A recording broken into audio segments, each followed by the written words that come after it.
کہ عتیق مظفر پوری نے اپنے پیچھے اپنے 3 بیٹوں کو ڈاکٹر بنایا، لیکن ایک بیٹے کو انہوں نے جرنلزم میں رکھا اور وہ آج کامیاب جرنلسٹ ہیں دلی کے اندر، اور اس نے اس کام کو کیا.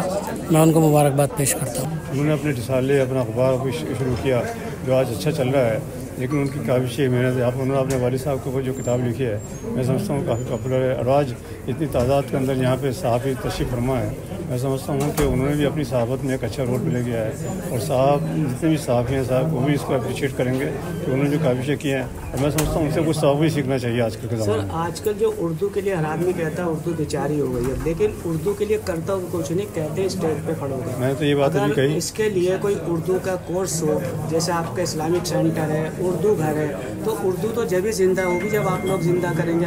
انڈیا اسلامک کلچر سینٹر میں دیکھیں اردو کی کلاسیں لگاتار چلتی رہتی ہیں، آج بھی چل رہی ہیں. تو اس طرح کے جو ادارے ہیں ان کے اندر اگر، لیکن مشکل یہ ہے کہ وسائل نہیں ہیں اور اس طرح کے جو ہے چیزیں موجود نہیں ہیں، اس لیے لوگ جو ہیں ڈسہارٹن ہو جاتے ہیں. لیکن وسائل پیدا کیے جائیں، ان کی ترکیب نکالی جائے، ترتیب نکالی جائے. ہم جیسے کرتے ہیں، ہمارے لیے بڑا آسان ہے اردو کی کلاسیں لگا دینا وہاں پہ، کیونکہ وہاں آسانی سے لوگ آ جاتے ہیں، کتاب اردو پڑھ لیتے ہیں. بلکہ خاص طور پر یہ ہے کہ جو آج کل بچے ماڈرن اسکول کے اندر پڑھ رہے ہیں ان کے لیے اردو کی تعلیم بہت ضروری ہے. اس کے لیے جو ہے استاد کو ٹریننگ لیں اور ٹریننگ دیں، اور وہ ٹریننگ جو ہے ان بچوں کو دی جائے تاکہ اردو کی تعلیم حاصل کریں، کہ اردو سے ہی آدمی جو ہے بچہ قرآن شریف سیکھے گا. اگر اردو نہیں پڑھے گا قرآن شریف سیکھنا بھی اس کے لیے بہت مشکل ہوتا ہے. تو اس لیے جو آپ نے سوال کیا میں سمجھتا ہوں اس کو ہمیں اس کی ہمت افزائی کرنی چاہیے، ان کلاسوں کا اہتمام کرنا چاہیے. نہیں ماشاءاللہ بہت ہی اجرا اچھا ہوا ہے، اور عتیق مجفری صاحب کو ہم نے بھی سنا، بہت بڑی شخصیت ہے جس حساب سے سبھی لوگ بیان کر رہے ہیں، اور وہ بہت بڑے صحافی تھے، جس کے لیے اللہ تعالیٰ ان کو جنت میں اعلیٰ درجے کا مقام عطا کرے. اور جاوید رحمانی صاحب جو ایسے ان کے صاحبزادے ہیں، ماشاءاللہ ان کی ایک جو شخصیت ہے وہ اپنے آپ میں بہت بڑی شخصیت ہے. اور جتنے لوگ بھی یہاں پہ آئے ہوئے ہیں وہ اس بات کے لیے بالکل محبت درساتے ہیں کہ بھیا جاوید صاحب کی کتنا پیار ہے لوگوں میں. آج سبھی لوگ آئے، اس کے لیے ریئلی مطلب بہت اچھا محسوس ہوا، اور اس طرح سے پروگرام ہوتے رہنے چاہیے. اور ہر بیٹے کو اپنے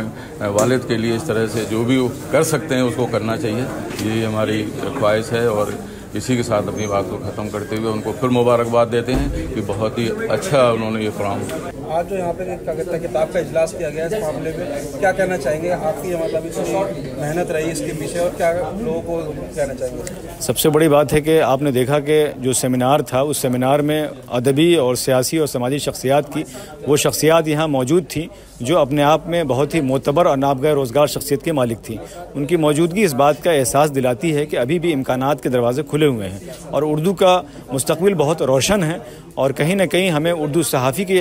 حیثیت سے اس بات کا فخر ہے کہ اردو زبان نہ صرف آپ کو ایک طرح سے انقلابی زبان کے لیے مجبور کرتی ہے، بلکہ اپنے سماج کو، اپنی تہذیب کو، اپنے ملک کی حفاظت کی امین بھی بناتی ہے. آج جو یہاں پہ سیمینار کا جو ٹاپک تھا بڑا یونیک سا تھا، اس کو تھوڑا سا ڈسکرائب کریں. دیکھیے سیمینار کا ٹاپک تھا کہ اردو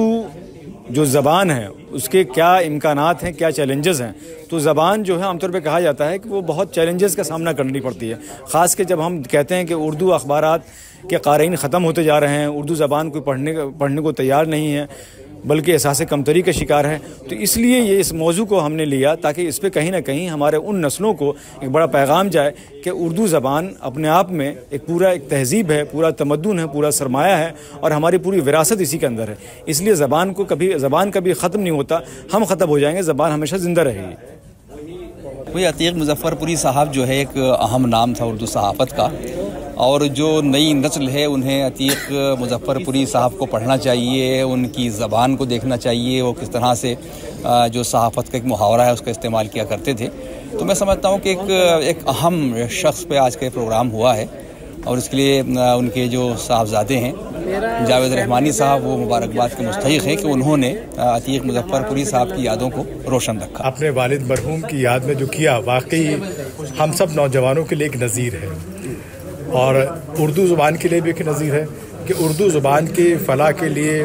بہبودی کے لیے جو کام کیا جا رہا ہے وہ بھی ایک قابل تعریف ہے. اور جاوید رحمانی صاحب جس طریقے سے انہوں نے کوشش کی کہ اپنے والد صاحب کے ان تمام خوبصورت جو ہے صحافت کے صفوں کو،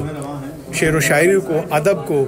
تمام چیزوں کو سجوج کر کے جو کتاب کی شکل دی ہے، مجموعہ دیا ہے، واقعی بہت خوبصورت ہے. اور وہ ایک ایسی مثال ہے کہ جتنے بھی اردو داں ہیں چاہے وہ ادب سے جڑے ہوں صحافت سے جڑے ہوں اور یوں کہوں کہ اس پوری پڑھی لکھی جو دنیا ہے اس سے جڑے ہوں اس کے لیے ایک نظیر ہے اور میں چاہتا ہوں کہ اس طریقے کے اجلاس اکثر ہوتے رہیں تاکہ اردو والے زندہ رہیں اردو زندہ رہے اور اردو زندہ رہے گی تو آپ مان لیجئے کہ گنگا جمنی تہذیب بھی زندہ رہے گی. دیکھیے سب سے بڑی بات تو یہ ہے کہ اردو میں یہ جو کتاب ہے اردو زبان میں تو اردو کی سب سے پہلے خدمت جو عتیق مظفر پوری صاحب نے کی تھی پھر ان کے صاحبزادے جاوید رحمانی صاحب پھر اس کے بعد یہ سلسلہ جو انجمن ترقی سے جڑ کر چلا تو آج اس عمل پر آیا ہے کہ آج ایک کتاب ان کی زندگی کی خدمات یا ان کی زندگی میں کیا کیا انہوں نے ایسے کام کیے جو صحافت اور اردو کو لے کر انہوں نے کیے. تو یہ بہت خوشی کی بات ہے کہ اردو کی کتابیں جس طریقے سے آج آپ حالات حاضرہ میں دیکھتے ہیں بہت کم چھپنے کو دیکھی جاتی ہے مگر یہ جاوید رحمانی صاحب کی بہت بڑی کوشش اور جس طریقے سے جن لوگوں نے اس میں جو اپنا تعاون دیا ہے ان کا بھی ہم بہت شکر ادا کرتے ہیں اور ساتھ ساتھ آج جس زمین پہ ہم کھڑے ہیں انجمن ترقی اردو ہند ان کی بھی بہت زیادہ جو خدمات ہیں اردو کے حوالے سے. تو آج یہ بہت اچھا موقع ہے کہ عتیق مظفر پوری صاحب کو لے کر ایک کتاب چھپ رہی ہے اور ساتھ ساتھ اردو صحافت کو لے کر جس طرح کی باتیں آج اس سیمینار میں ہوئی وہ بھی بہت نوٹ کرنے والے ہیں کیونکہ ہم اردو کی دہائی تو بہت دیتے ہیں مگر کتنے لوگ ہیں ایسے جو ایک اردو کا اخبار روز خرید کر پڑھتے ہیں یا اپنے بچوں کو لے کر اردو کو لے کر کس طرح سے وہ ذمہ دار ہیں. تو آج جو سبق ملا ہے یہاں سے تو الحمدللہ ہم تو ایک شمع ایجوکیشنل سوسائٹی کی طرف سے اردو اخبار خریدتے ہیں لوگوں کو پڑھواتے ہیں مگر ایک سبق ملا کہ اپنے بچوں کو اردو سکھانے کے لیے بھی الگ سے انتظام ہمیں کرنا ہوگا